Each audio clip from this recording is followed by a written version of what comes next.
good evening sa inyong lahat. Ngayon, kasama natin si Wow Life at... Vlog yan. Oh, Shoutout guys, hello po sa inyo, magandang gabi. Anong topic natin? Jumcar. Shoutout sa mga Jumcar matatag fans, Jumcar. Meron lang akong mga few questions for you about Jumcar. Ayun, kasi parang napansin ko may mga basher daw ngayon si Papa Jones. Lagi naman yun. Basta Lagi, pugi. Hindi na uubos di ba? Oo. Pero ito na nga, vlog pala yan. Mag-react Ay, tayo. nakita yung ano mo. Ang Hindi mo. okay lang yan, mag-react pala tayo. Para pag-react ko lang guys, supportan natin buong team Excuse Kalinga. me. Si Kuya Val Santos Matubang, Kalinga Prap, Atid na Vlogs, Jack Tapia, tsaka siyempre sa lahat ng mga Kalinga Reactors and Kalinga Charity Vloggers. Miss Im's Life, supportahan niyo din po. And Wow Life TV ng food. Ay, yun na nga ni. Ay, So, na, ano nakikita issue? lagi yung didi mo. Ano bang issue? Huwag mo pa yung didi ko, hindi naman ano yun eh. Ayan. Ano bang, hindi kasi ang dami ng issue ngayon ni Papa Jones. Actually, ang inuulit-ulit nila yung about kay Yuna. Kung remember mo, Hindi ba tapos na yan? Nagpaliwanag na siya. yes, nung mga nakaraang buwan, Oo. 'di ba, ini-issue nila si Kalingap Jomar na kisyo may hawak ng bata kasama yung babae, na Oo. akala nila yun daw yung totoong girlfriend at si Kalingap Jomar daw yung kisyo ama ng ganito ganyan. Yan ang yung issue dati kasi di ba ano yan, anong kalat yan before, si Anonymous, isa sa mga Anonymous participants sa Jungle 80 na Na basher. fake page. Oo. So yun na nga, ang sabi na yun daw yung legit na asawa ba o girlfriend ni Papa Jones. Tapos may anak daw sila. Tapos nag-experience din si Papa Jones, di ba, na ano nga si Carla katabi niya. Yes. Na, alam ko nagninong doon si Papa Jones. Ninong lang si Kalingap. Gano'n naman talaga mga ninong, 'di ba? May mga picture. Actually, ba nung yun? time My God. na 'yon ay yun yung time na papunta silang Cebu. Oo. 'Di ba? And then yung sa picture na yun mismo, yung kinarap ng basher, sino kaya yung basher na yan? How come na may ganun siya? Buti na lang si Kalingap Jomar may hawak na resibo na yung buo, yung kompleto yung picture kasi kinarap For me lang. naman, kahit walang hawak na resibo si Jumar, ang pwede magpaliwanag doon, ano naman si Carla eh. Yeah, Diba? but then hindi naman kasi Mas si talaga Carla kasi sa hindi mga naman kasi issues. nasagot sa mga issues sa mga basher yan. Yeah, si Kalingap Jomar kasi siya yung laging nagla-live every night or every day, at least once a day, siya yung nagpapaliwanag. So, narinig mo naman yung paliwanag ni Kalingap Jomar sa kanyang live na sinasabi niya again and again and again. Ayun, nagpaliwanag siya ulit na wala silang relasyon. Wala nga. Hindi ko lang alam kung bakit ang laki ng galit ng mga anonymous itong mga na to dito kay Papa Jones.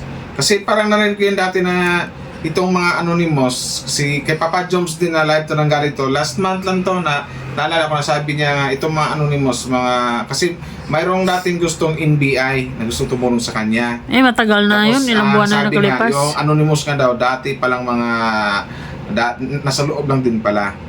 Mga dating Jumcar fans. Yun pala Oh, yun. maybe na feeling ko ganun din kasi talagang sila determinadong masira si Kalingap Jomar sa mga fans ng Jomcar lalo na. Kaya nga, kung bakit ano nangyari, bakit ganun? Sa totoo lang, Wow Life, ano ba sa tingin mo ang Jomcar sa ngayon? Ang tingin ko sa Jumcar ngayon, wala nang maraming paligoy-ligoy kasi hindi, galing na kasi ko dyan eh. Kumbaga, ang Jumcar papunta pa lang, hindi ko na kaisali, ako pabalik na. Kasi unang-una ang pagmastan niyo dito si Carla, ramdamin niyo, si Carla sobrang mahihain yan. Pero bakit ngayon? Kumbaga, something like na kaya niyang sabihin in public na I love you, I miss you, di ba? May kiss pa nga doon sa birthday ba ni Kalinga Prab? O kailan yun?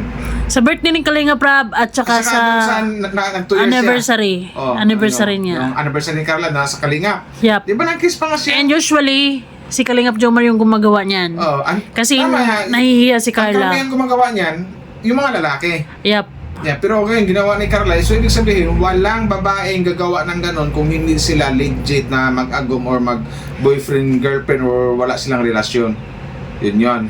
Well, legit naman talaga sila dahil umamin na nga sila na Sa legit talaga sila. in relationship Walang sila. maraming ano yun. Pero may mga tao talaga na nasa likod ng anonymous participant na talagang paulit-ulit yung issue. Hindi ko lang kung anong galit nila kay Papa Joms. Unang-una, mabait naman si Papa Joms. Wala namang ginawang, wala namang tinapabalitang nagloko or may ginawang ganito. Ganyan, wala naman, di ba? So yun, itong yun eh. Tingnan natin. Iba po yan, pang-upload si Kalinga. Ito yun.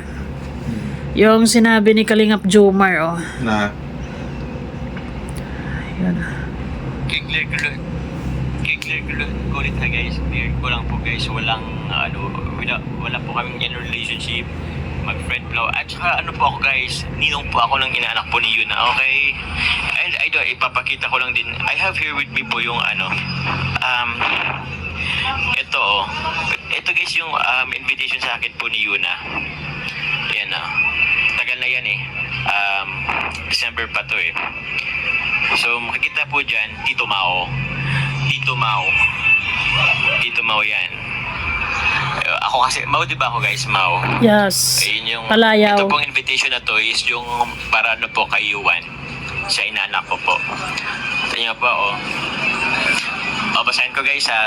Tito Mao, my life would be enriched by your presence and guidance. Can you join us in celebrating this beautiful moment of faith as my godfather? Godfather guys, Ninong. Lots of love from you and Sky. Sa inanak ko po guys. Yun lang naman guys. di ba? So, ikaw, Life, anong masasabi mo doon sa paliwanag ni Kalingap Jomar? Ang masasabi ko, hindi ko lang kung bakit nagpaliwanag po si Papa Joms kasi ang ginawa kasi ng mga anonymous, binalik naman ngayon yung mga ganyang issue. I think gusto lang nilang ma-stress si Kalingap Jomar, pero Ay, pwedeng sabihin na gusto nilang ma-stress si Papa Joms. pero wag na tapos kasi hindi na gusto yan. nilang guluhin. Immune na si Kalingap Jomar sa Yun yun, mga at saka, gawa-gawa. alam ko na, ang pinupoint out ng mga anonymous ito, mga bashers ng Jomcar o ni Papa Joms, mga basher niya, yun na yung may plano silang guluhin talaga ang relasyon ng dalawa. Yun lang yun. Oo, gusto talaga Kasi silang nung una, mag-ulay. ang isipin natin dito, about sa issue na yan. Ganito kasi, Wow Life, ang anonymous participant na to, Gina G kay Kalingap Jomar. Oo. And then, parang sa sinasabi nila na naawa sila kay Carla, so on and so forth. So, parang one-sided sila, ganon. Na One-sided love fans. na love sila, love na love nila si Carla. And then, parang bang hindi nila pinagkakatiwalaan si Kalingap Jomar na ganon, na mahal ni Kalingap Jomar si Carla. For me, hindi rin ko rin walang one-sided fans yan. Kasi, kung iisipin kasi natin or i-analyze natin yung mga sinasabi ng anonymous, for me, hindi ko masasabing one-sided fans. Yun na yung plano nila, gusto nilang Ilabas, sirain. ipalabas. Palabas na dito ganyan, gagawa sila ng Gusto nilang ipalabas na kawawa si Carla sa relasyon na to. Na pwedeng sabihin dito na gusto nang sirain ang relasyon ng Jomcar or siraan si Jom sa ibang mga Jomcar fans na solid. Depende na sa mga fans kung maniniwala sila dyan sa mga Oo, anonymous. mag 2 years na nga. Kasi ni. unang-una, mahirap pagpaniwala sa mga ganyan kasi unang-una, hindi naman nagpapakita ng mukha yung mga anonymous eh. Nagtatago sila eh. Oh, Mga something like patawag ni din ultimo nga pangalan nila, hindi nila maano mga eh. story maker. So paano sila, in the first place, paano sila mapagkatiwalaan na yung mga resibo na inilalapag nila puro crap? At saka, walang Already, basihan para maniwala sa mga anonymous. Kasi unang-una, lahat ng ini-issue na kay Papa Joms, for example, yung ito, sinasagot ni Papa Joms, pinapaliwanag ni Papa Joms. Actually, nung una, pinaliwanag na ni Kalingap Joe Maria na Oo. kinrap lang yung picture para magmukhang silang tatlo lang. Oo. Yung karga-karga niya yung baby and then yung mother. Pero pala, ang full picture na yon is andon si Carla Bell. Oo. So, hinto na yon ay paliwanag na ni Kalingap Jomar eh.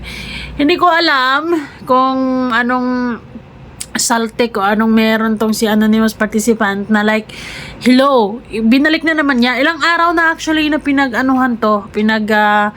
aawayan ng sa page or sila na pinagdidiinan nga na siya nga. Yun na nga lang, kung isipin natin, gusto na nilang siraan si Papa Joms. Mm. Piniliwanag na nga yan, kasi ito pala nga unang ginawa ng Anonymous, andun pa si Carla, pero ang ginawa, Kinrap. Si Carla. Kinrap. Or something like kinrap na si Carla. Ah. Parang makita doon si Papa Joms na lang, at saka yung, Yung mother tsaka yung kumare. baby. Oh, yung kumare. Yung baby. inaanak niya, kung tutusin. Tapos, ang caption, ang ginawa nilang caption, ito yung legit na asawa ni Papa Joms, etc. Ito yung girlfriend, ito ganyan, tapos may anak na sila. So, klarong-klaro na talagang ano lang, Paninira. paninirang tao o paninirang puri lang yung ginagawa nila. Ayun lang yun, ganun lang kadali. Ang tanong ko, why is it na may mga taong ganito? May mga taong ganyan. Yes, Maraming pwedeng isagot dyan. Pwedeng sabihin, ang karamihan na nakakasawang pakinggan. Yung sabihin salitang inggit. Pwedeng sabihin na inggit. Nakakasawa pero pwedeng dahilan. Pangalawa na medyo malapit yung... Kasi ang pinagkuhaan ko ng best dito, yung sinabi ng isang NBA kay Papa Joms na ilan sa mga anonymous ay dating mga Jomcar fans. So sabihin natin mga dating Jomcar fans na siguro mayroong mga hindi nasunod na gusto. Pwedeng sabihin mga siguro mga may sabihin baka may crush kay Kalingap Joms. Sabihin natin may crush ba kay Papa Joms, something like that. Kasi alam naman natin na si Papa Joms napaligiran din to ng mga titas. Oh, Diba? sabagay. Alam natin na si Papa Joms maraming sponsors na Ay, guys. ng mga titas. Pag nakita niyo si Kalingap Jomar in person, iba yung dating niya in person kaysa sa Diba? camera. Ang laki ng katawan ni Papa Joms sa personal. Parang sa Hindi. Ang liit nga ng mukha niya actually, di ba sa camera parang bilugin. Sa Gopings talaga. Bilugin. Pero Oo. in person iba yung dating ni Kalingap Jomar in person. Na maiba yung yung kumbaga pag nakita mo siya like kung first time para bang kasi Kalingap Jomar Hindi ko pala rin alam to. kung bakit itong mga Jomcar fans pinapatulan pa si Anonymous. Kaya kung ako sa inyo, makinig lang kayo sa kung ano yung So, ipapasa I sa think, ni Papa Joms. for me, Wow Life, maganda na rin tong pangalawang beses pinaliwanag ni Kalingap Jomar. So, at least, sa dalawang beses din sila nasa poll or na, Oo. napahiya. Napahiya Diba? talaga, sampal sa camera. Ayaw, huwag kang gaganon kasi nakakailo. Mm-mm. So, dalawang beses na rin silang napahiya na akala nila maniniwala ang mga Jomcar fans. Pero, sa totoo lang, wala naman. Or may mga nadala-dala kasi hindi man natin may iwasan na may mga thunders na may mga madaling mapaniwala din sa mga sabi-sabi, sa mga Yun ang mahirap napopost, sa ngayon. Kasi mga nakikita. Napapansin ko din sa karamihan ng mga sa karamihan ng panatiko ngayon. For example, itong mga basos ni John.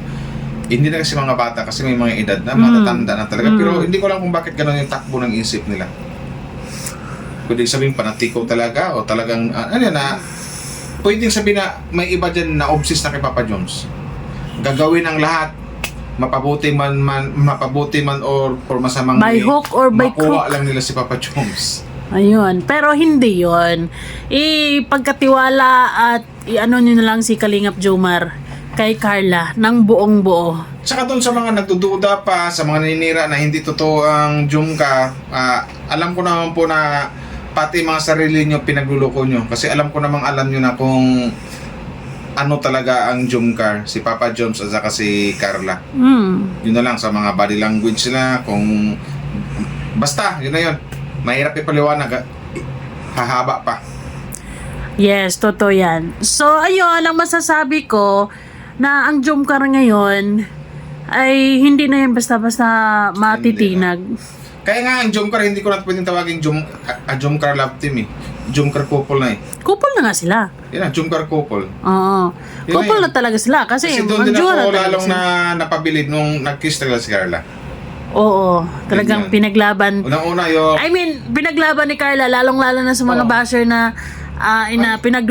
pinagdudahan yung pagmamahal niya kay Kalingap Jomar. At least gumawa si Carla na ipinagyabang niya, ipinagmalaki niya. Boyfriend ko to, nagkiss sa pisngi. Unang-una, may mga I love you, I miss you, gito ganyan. Nagliliparan ng I love you, I miss you sa tuwing mga dati, mga live ni Papa Joms. May kiss pa, I love you to. Tapos nagpakasal. Kumbaga, committed na sila. Talaga naman. And Yan. I'm hoping na through thick and thin, kahit anong problema, kahit anong mga issue, dahil feeling ko parang every month lagi namang may issue ang Oo Jomcar, naman. hindi naman Pero, nawawalan. Ang maipapayo ko lang sa Jomcar, no? Kasi pinagdaanan rin namin ni Wow Love yan. Sobra pa sa Jomcar pinagdaanan namin. Kasi mga ganyang basta lagi lang piliin ang isa't isa kasi Saka magtiwala sila sa isa't isa. Magtiwala sila sa isa't Marami isa. pa silang mga pagsubok na madadaanan talaga or Oo, haharapin. lalo na andito Yun lang sila sa Sukmed, sikat Lalong-lalo sila. pa, kasi itong hirap ngayon, ito pang mas mahirap kasi nasa social media sila. Mas maraming pagsubok yan. Mas Basta- maraming pagsubok lalo pag sikat. Oo. Kasi maraming pilit hihilahin kanyan pababa Oo. para matapos na yung career mo dyan sa Sokmed at i-judge ka ng mga tao. Basta, Pero, dati- not sorry, kasi si Kalingap Jomar, ano naman talaga, wala siyang ginagawang mali, wala siyang ginagawang Basta isa lang masama. ang susi dyan, magtiwala lang kayo sa isa't isa. Tapos, yun lang, pinaka-importante, tiwala lang talaga sa isa't isa. Yun lang yun. At love. Oh, tsaka, alam naman natin na Jomar, tsaka Carla na sa isang relasyon hindi mawala yung minsan may tampuhan, awayan. Basta, pag Oo. alam nating mataas yung pride ng isa, mataas yung pride mo, ibaba mo na yung pride mo para magkakaintindihan kayo. Yun lang yun. Pagbigyan mo na yung pride niya. Or something like na umalis ka. Oh? Something like magpapalamig ka muna ng ulo. Balikan mo na lang siya.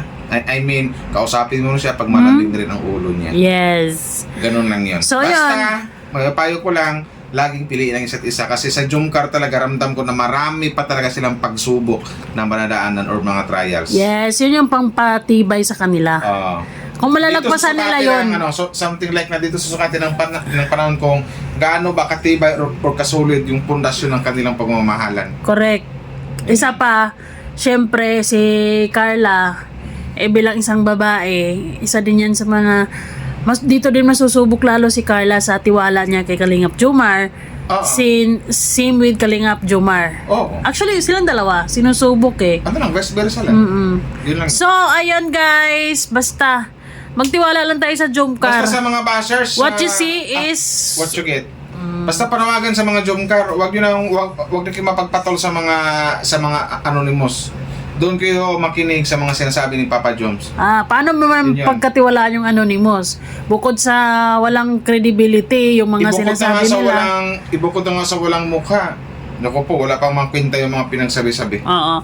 Dapat kung maglapag kayo ng ebidensya, yung totoo, Yung medyo naman, nakakaba-kaba. Oo, hindi yung paulit-ulit na issue, nasagot na nga. Oo. Ulit-ulit pa, for what? Pero may isang upload pa kami guys about sa isang basher ni Joms na nag-post ngayon, pero pag dito pa si pag-usapan namin medyo mahaba na eh. So, ayan guys, maraming salamat. Salamat. Kayo, ano masasabi nyo dito sa anonymous na to? Sino kaya ito? Kaya comment down below. Kapitbahay, dating sponsor, Basta dating Jomcar fans Jomcar fan, Nasa loob lang to. dati, or nasa paligid-ligid lang na Mas maganda guys, i-comment nyo sa video na to, comment down below kung ano yung mga magagandang payo na maaari yung ipayo sa Jomcar, kay Jomar, tsaka kay Carla. si Kalingap Jomar, matibay na yan pagdating sa mga bashers, tinatawanan na lang niya yan. Si Carla, so far, masasabi ko matibay na rin. Si Carla, patibay na rin si Carla. Yup. Kasi Yeah. parang sabi nga niya, natuto din siya doon sa mga basher, Oo. marami. Yun lang yun. So yun guys, sa mga bashers dyan, kayo na lang yung mapapagod dahil yung mga binabash nyo, tuloy ang buhay. Masaya. Yeah. Tuloy ang pagtulong, tuloy ang buhay. Sana all tuloy-tuloy. Yan, salamat sa inyo. Salamat guys, hanggang dito na lang. Oy, don't forget to like and share. Shout out sa lahat ng Jomcar Matatag fans. Bye-bye. Thank you. Oh, yun, isa pa yun. Jomcar Matatag Ngani. Jomcar Matatag ngani.